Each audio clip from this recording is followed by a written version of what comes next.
close your eyes if you'd like, or let them grow heavy on their own. You don't have to do anything right now. You don't have to be anywhere. Whatever you said today, whatever you didn't say, you can set it down now.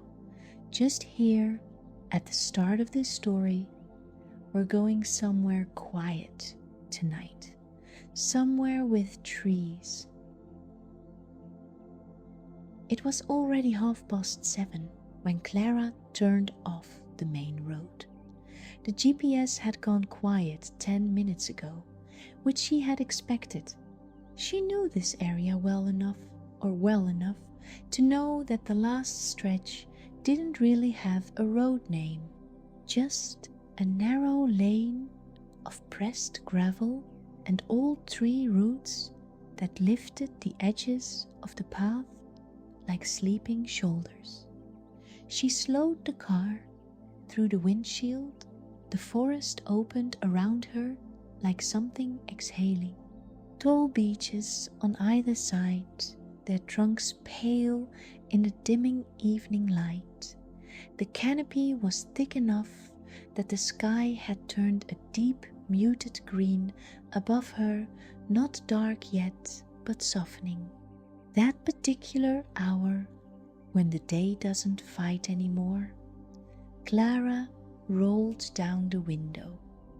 The air came in cool and faintly sweet, damp earth, something green and living, the smell of a forest after an afternoon of light rain, when the ground holds the water close and the trees seem to breathe it back out slowly.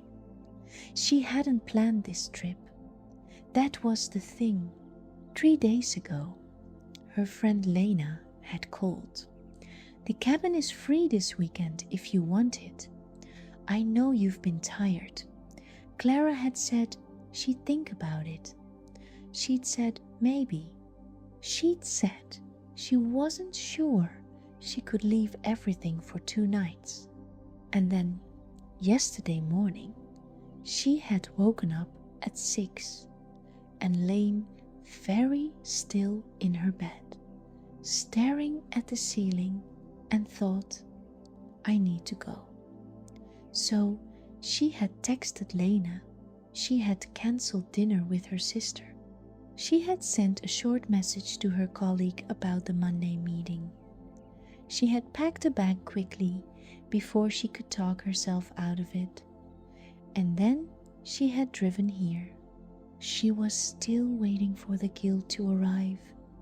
It had been following her since she got in the car. She could feel it somewhere behind her, a few exits back on the motorway, patient and familiar. You should have stayed. You should have gone to dinner. Someone needed something from you, and you chose yourself instead. But right now, with the forest closing gently around the car and the evening air coming in through the open window, the guilt felt very far away. She came around a bend in the lane, and there it was. The cabin sat in a small clearing at the edge of the trees, low and wooden, with a covered porch and 2 windows that caught the last of the light, a stack of firewood along one wall, a single lantern above the door, already lit, though she hadn't asked Lena to do that. Clara sat in the car for a moment with the engine off. She could hear the forest now, the soft movement of leaves, something small rustling in the undergrowth nearby, and underneath it all, low and constant, the sound of water, a stream somewhere through the trees. Unhurried and easy, she exhaled for the first time in several days. She didn't immediately breathe back in.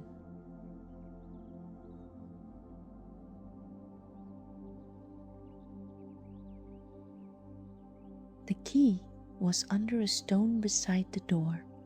exactly where Lena had said it would be. Inside, the cabin smelled of old wood and something faintly herbal, dried lavender maybe, or the lingering ghost of someone else's weekend fire. It was one single room with a sleeping loft above, reached by a wooden ladder worn smooth along the rails. A small kitchen along one wall, a table by the window, and there, in the corner, a wood-burning stove with a basket of kindling beside it and a note in Lena's handwriting propped against the iron door. Matches are on the shelf, milk in the fridge. Don't think too much. Sleep well.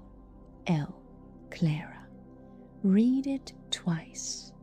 She put her bag down on the rug by the door, a thick old rug in faded reds and browns, the kind that exists in cabins and grandmother's hallways and nowhere else.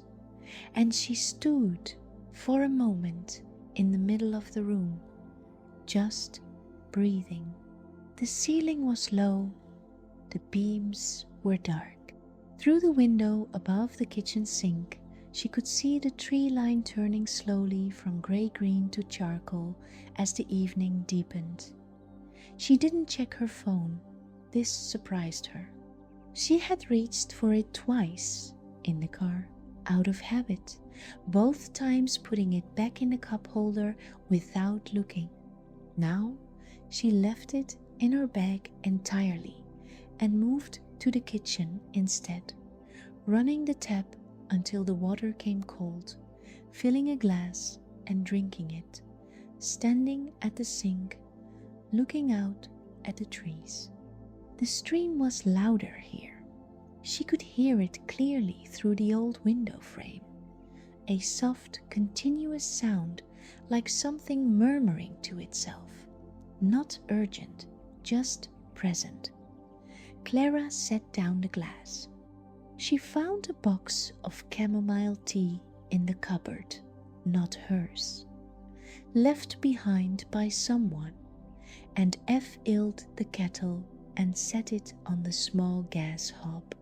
While it heated, she crouched by the wood-burning stove and read Lena's note one more time, then set it gently on the table. She thought about her sister. Dinner had been planned for weeks. Clara had been the one to cancel 2 days before, with a text that she had rewritten 4 times. "I'm so sorry, I need some time, can we reschedule?" Her sister had replied warmly, "Of course, take care of yourself." But still, Clara had felt the familiar pull of it, the sense that she had let someone down, that a good person wouldn't have needed to cancel, that she should have been able to manage both. The kettle began to hiss. She reached for a mug, a white ceramic one, the color of oat, with a small chip on the handle that had been smoothed by someone's thumb over many mornings, and poured the water slowly over the tea bag. The steam rose in a soft curl, and Clara stood there, holding the mug in both hands, letting the warmth travel up into her palms, and she thought, "I am here. I chose to be here." And the world did not fall apart. Her sister was fine. Her colleague had replied to say the Monday meeting could wait, and she, Clara, was standing in a small wooden cabin in a forest at 8 o'clock in the evening, holding a cup of chamomile tea, listening to the sound of a stream. She carried the mug to the chair by the window. It was a good chair, deep and slightly worn, with armrests that curved just right and a cushion that had been sat in so many times it held the shape of every body that had ever rested there. Clara folded her legs underneath her and settled in, and the chair received her without complaint. Outside, the forest had gone almost entirely dark now. But it wasn't a frightening dark, it was the dark of living things at rest, of trees standing patient and tall in the night, of small creatures settled into the earth. The lantern above the porch cast a small pool of amber light that reached just to the edge of the clearing. And beyond it, the forest breathed. She drank her tea slowly. There was no rush. There was nothing to finish.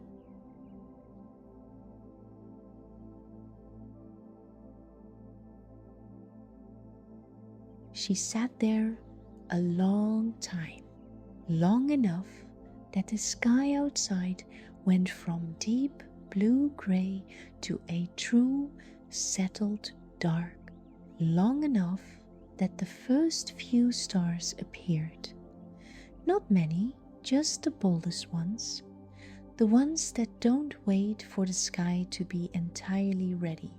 Long enough that her tea cooled in the mug, and she drank it cold without minding. The forest at dusk has its own particular quality of sound. It isn't quiet, not exactly. There are birds settling for the night, a last few calls moving through the canopy from one tree to another, smaller and smaller until they stop. There are insects beginning their evening work, a soft hum just below hearing. There is wind moving through leaves, sometimes close, sometimes far, a sound that arrives and leaves again like a tide. And underneath all of it, constant and low and deeply calming, the stream. Clara watched a moth come to the window. It pressed itself briefly against the glass, wings flat, pale as paper, attracted by some interior light she hadn't noticed was on the small lamp above the kitchen counter, which she must have switched on without thinking when she first came in. She watched it for a moment, the small, purposeful tremor of its wings against the glass. Then it lifted and was gone, back into the dark. She thought about purpose, about how much of her life was organized around it, around being useful, being needed, being the person who showed up and handled things. She was good at it. She had been good at it for so long that she had stopped noticing the cost. The way it left her, by Friday evening, feeling scraped thin. The way she would lie awake on Sunday nights, already calculating what the week would ask of her. She had never been very good at this, at sitting still in a chair by a window with nothing to do but watch a moth come and go. But perhaps, she thought, that was something you could learn. Perhaps stillness was a skill like any other. Something you got better at through practice, through returning to it again and again, even when the habit of busyness tried to pull you back. Perhaps the first evening of rest always felt slightly uncomfortable, like wearing shoes on the wrong feet, like your body didn't quite believe you yet. She shifted in the chair. Outside, the stream moved on. She breathed in the cool through the window, the chamomile from the empty mug, the faint sweetness of old wood, and she breathed out slowly, and she decided that she was going to stay exactly here for as long as she wanted to. No agenda, no schedule, no plan, just a window and the dark and the trees.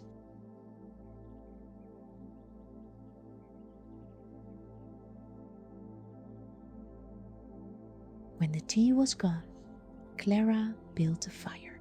She was not particularly skilled at this.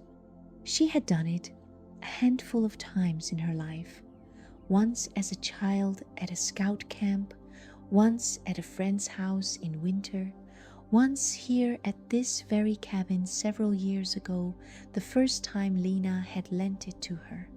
She remembered that time now, how she had arrived feeling hollow and left feeling, if not full, then at least less empty. How the trees had done something to her that she couldn't explain. She arranged the kindling the way she half remembered small pieces first, crossed in a little tent and used 3 matches before the flame caught. But it caught.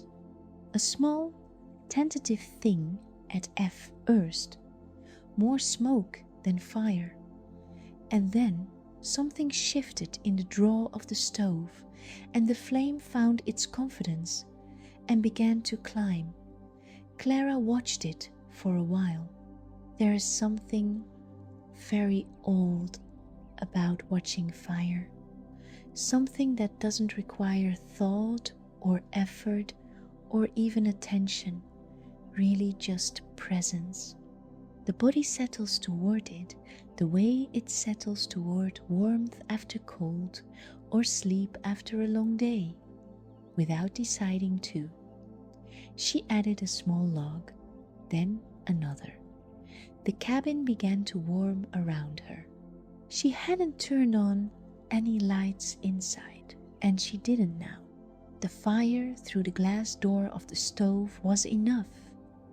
A shifting amber glow that moved across the low ceiling and the worn floorboards and made everything look soft and old and unhurried. Clara pulled a blanket from the back of the chair wool, heavy, slightly scratchy in the way that only old wool blankets are, and tucked it around her legs. She thought about the word rest. Not sleep, exactly. Not even relaxation in the active, managed sense, the kind where you follow an instruction or breathe to account or complete a task of unwinding. Just rest. The older meaning of it, to cease from effort, to put something down and not immediately pick it back up. When had she last done that? She tried to remember. There was always something, a message to reply to, a worry to hold, a plan to make, a person to consider. Even on evenings that looked like rest from the outside, she was rarely fully down. Some part of her was always still listening for her phone, for a knock, for the particular silence that meant something had been forgotten. But tonight, in this small cabin, with the fire going and the forest outside, and no one who knew exactly where she was tonight, there was nothing to listen for. The thought settled over her like the blankets. She let herself grow heavier in the chair.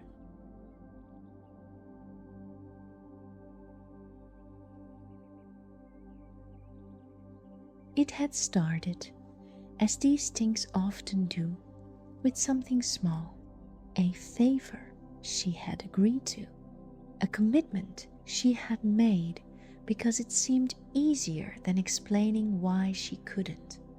Then another one and another, until her calendar was full of other people's needs and her own days had narrowed to the spaces in between. She wasn't unhappy, that was the strange part. She loved the people in her life. She genuinely wanted to help when she could. But somewhere along the way, wanting to help had quietly become being unable to say no, and she hadn't noticed the difference until she was lying awake at midnight with a chest full of something that felt like pressure. The guilt had arrived around the same time. It was a very specific kind of guilt, not the dramatic kind, not the guilt of having done something wrong, just a low, constant hum of it. A sense that whatever she gave, it wasn't quite enough. That rest was something to be earned, not simply taken. That choosing herself, even occasionally, was a form of selfishness she hadn't fully earned the right to. She had mentioned this once to a friend who had looked at her with gentle disbelief. "But you do so much," the friend had said. "I know," Clara had replied. And she did know. But knowing and feeling are not the same country, and she lived mostly in feeling. The fire popped softly. Outside, the stream kept murmuring through the dark. The trees shifted in a breath of wind. She could hear it move through the canopy from a distance, a soft rushing sound that arrived like a slow wave and then passed over the cabin and kept going, like something large and unhurried moving through the night. Clara pulled the blanket higher. She thought about the text she had sent her sister. "I need some time." 4 words. She had been afraid they would be received as rejection. Instead, her sister had written back, "Of course, you always take care of everyone else. Take care of yourself for once." She hadn't known what to do with that. There is a particular kind of love that shows itself in permission. Her sister giving her permission to go, Lena leaving the lantern on, even the cabin itself, low and warm and waiting, felt like a kind of permission. You can be here. You don't have to explain it. You can simply be. Clara felt something loosen in her chest. Not all at once, just a little, like the first small movement of ice at the end of a long winter, almost nothing, and yet the beginning of something. She breathed in slowly. The air inside the cabin smelled of wood smoke and old wool and chamomile, and the faint green coolness that drifted in through the crack in the window she had left open just slightly to hear the stream. She breathed out.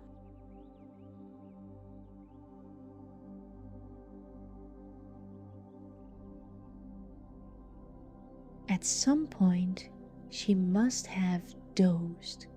She came back slowly, not startled, not disoriented, just gently returned to herself the way you return from a daydream.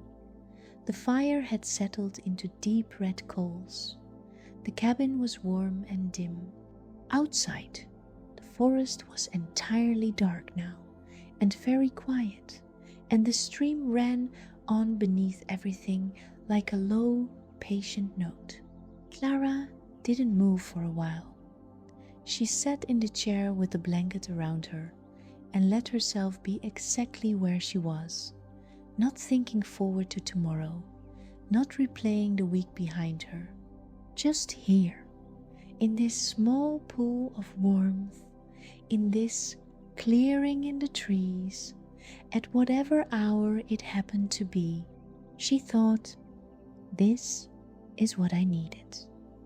Not a solution, not an answer to anything, just this, the particular relief of a night that belonged entirely to her. No performance required. No one to reassure or accommodate or be cheerful for. Just the fire and the chair and the dark outside and the sound of water moving through the roots of old trees. She thought about all the evenings she had spent giving her attention away in small pieces to her phone, to other people's needs, to the low background anxiety of wondering if she was doing enough.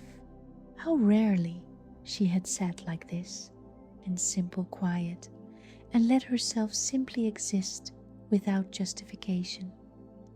The guilt, she noticed, had not arrived. She had been waiting for it all evening, that familiar companion ready to remind her of what she should have done instead. But it hadn't come. Or perhaps it had come and found no purchase, nothing to grip onto in all this quiet. Perhaps rest, genuine rest, left no room for guilt. Or perhaps, and this felt truer, somehow perhaps the guilt had simply been wrong. Not a signal of something real, but a habit, a very old habit, learned so young she had mistaken it for instinct. The habit of making herself smaller so others could be comfortable, of treating her own needs as inconveniences rather than facts. She was tired, that was a fact.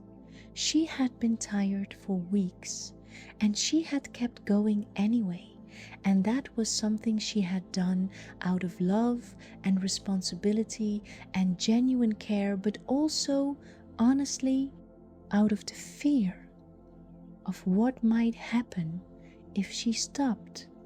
And she had stopped, and here she was, warm and quiet and breathing, in a cabin in the woods, with coals in the stove and a blanket around her shoulders, and the whole dark, living forest outside.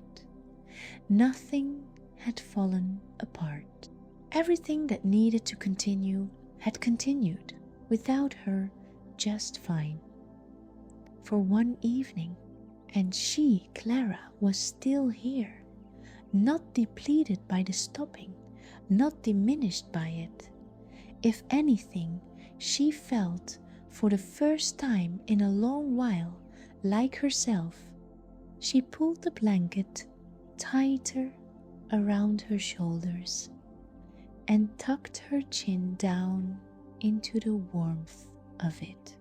Outside, something moved through the undergrowth, a small animal going about its nighttime life, unhurried and purposeful, entirely unbothered by her presence.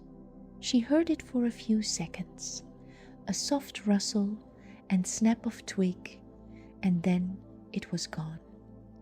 The forest closed over the sound the way water closes over a stone.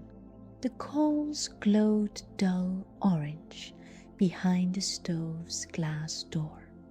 The stream moved on. Clara thought of all the nights she had lain awake in her own bed at home, mind too busy to settle, body too tired to do anything about it. How she would reach for her phone just one more time, just quickly, and then put it down and feel the light still behind her eyelids in the dark. How the ceiling of her own bedroom had begun to feel, on those nights, less like shelter and more like a low sky before rain, full of something unresolved. This felt entirely different. This felt like the dark was something to rest inside, not something to wait out. Like the night had its own kind of warmth, separate from fire or blanket, the warmth of things simply being what they are, without any effort from her at all. The trees outside were invisible now, but she could feel them, the weight of them, standing tall in the dark all around the clearing, roots deep in the same wet earth that fed the stream, patient in a way that only very old things can be patient, not waiting for anything, just there. She thought, I am allowed to be still. It was such a simple thought. She wasn't sure why it felt so new, but perhaps that was the thing about the kinds of beliefs we carry, the ones about needing to earn rest, about always being available, about our own needs being less urgent than everyone else's. They don't feel like beliefs.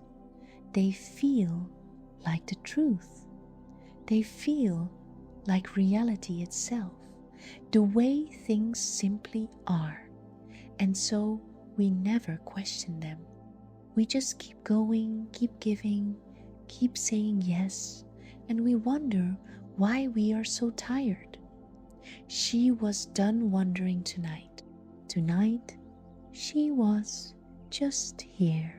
Just a woman in a chair, in a cabin, in a forest, held gently by the dark.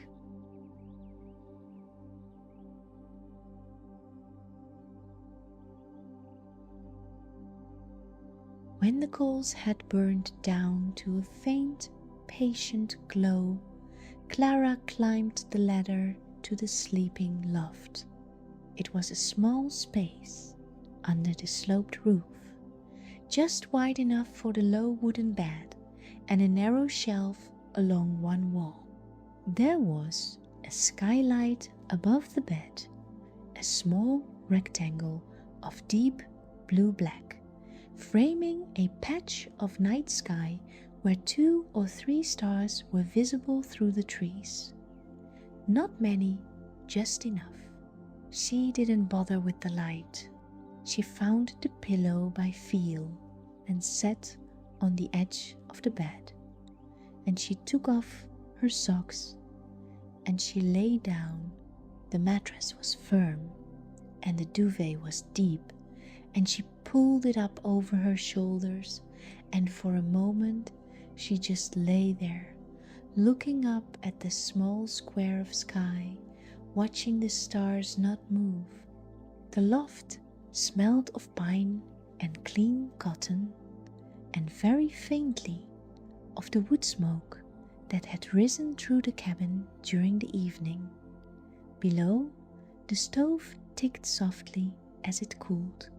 Outside, the stream kept its low conversation with the stones of its bed patient, unhurried, speaking in the same voice it used in daylight, in rain, in the middle of the night, in all the small hours when no one was listening.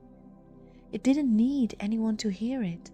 It simply kept going, because that was its nature.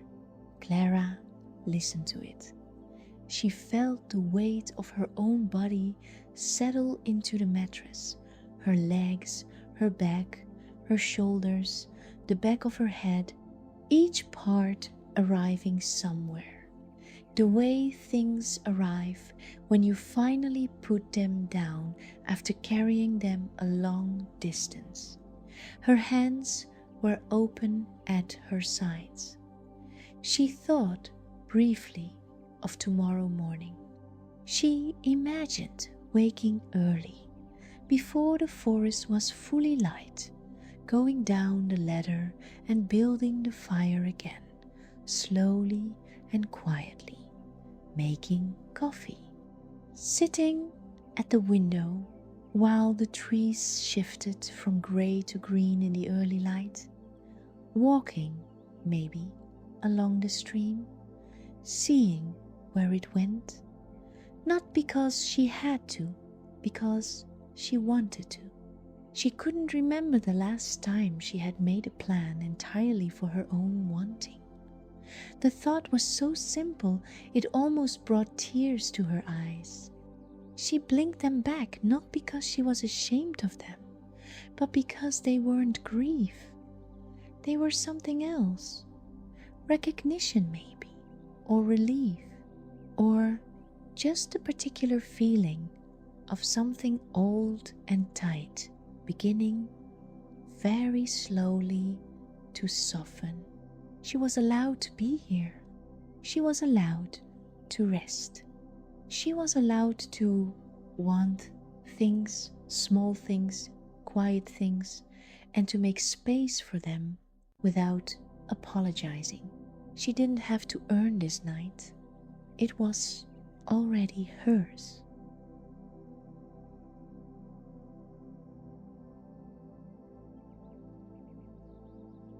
The forest at night is not silent, but its sounds are not demanding. They don't require anything. The wind in a canopy, the small movements of nocturnal things, the stream over stones, the occasional soft creak of a branch, settling all of it, asking nothing. All of it simply present, the way the dark is present. The way the night itself is present, not against you, not for you, just there. Clara let her eyes close. She felt her breathing slow, not because she tried, but because her body, left to its own quiet, knew what to do. It remembered rest. It had been waiting for it. She thought of her sister, already home and asleep. She thought of Lena, who had left the lantern on. She thought of the colleague who had said the meeting could wait. And she thought of herself, the version of herself who had sent those messages and packed the bag and driven into the forest. And she felt something that it took her a moment to name. Gratitude, not the performed kind, not the gratitude you express to be polite, but the real, quiet kind, the kind that rises in you when you look at something and realize this is enough.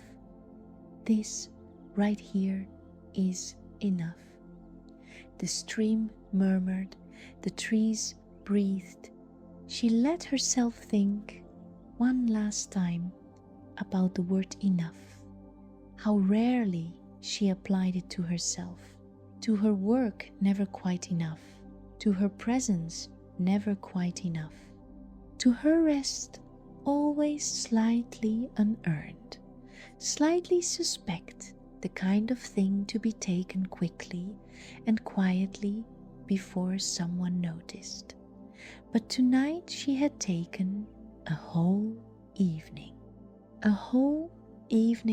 of fire and tea and a chair by a dark window and the sound of a forest doing exactly what forests do.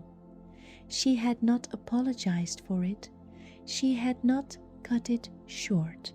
She had simply stayed, and the staying had given her something she hadn't known she was missing, not just rest, but the memory that she was someone who deserved rest, someone whose tiredness was real, someone whose needs were not inconveniences, but simply part of being alive.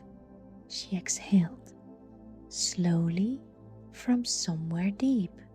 The skylight above her showed a different patch of stars now, or perhaps the same ones, shifted slightly in their slow arc across the night.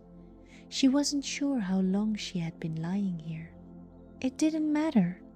There was no clock she needed to watch, no alarm she needed to set until morning. The thought was so luxurious, it was almost funny.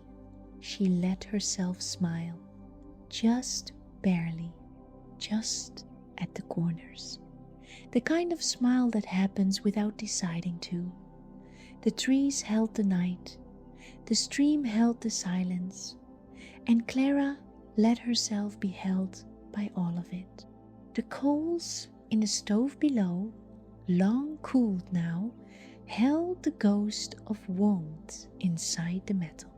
And outside, always patient, always there, the stream moved through the dark over its smooth, round stones, not going anywhere in particular, not arriving at anything, just moving, because that is what streams do, because movement is their nature, and the night is just another part of the journey, and the dark does not slow them, and the silence does not stop them, and they do not need the light to know which way to go. Clara listened. Her breathing had already found the rhythm of it. In, out, slow, easy, the way a stream moves. The way sleep comes when you finally stop resisting it. She felt her hands grow heavy, her shoulders, the soft weight of her own cheek against the pillow. Somewhere in the forest, a bird made one small sound, a single note, clear and brief, and then went quiet again. The trees stood, the stars moved too slowly to see, and the woman in the loft of the small wooden cabin in the clearing let her thoughts grow light and lighter until they were not quite thoughts anymore, just shapes, just the feeling of the duvet, just the sound of water in the dark, just rest, just this, just a long, quiet exhale of a night that asked nothing of her at all.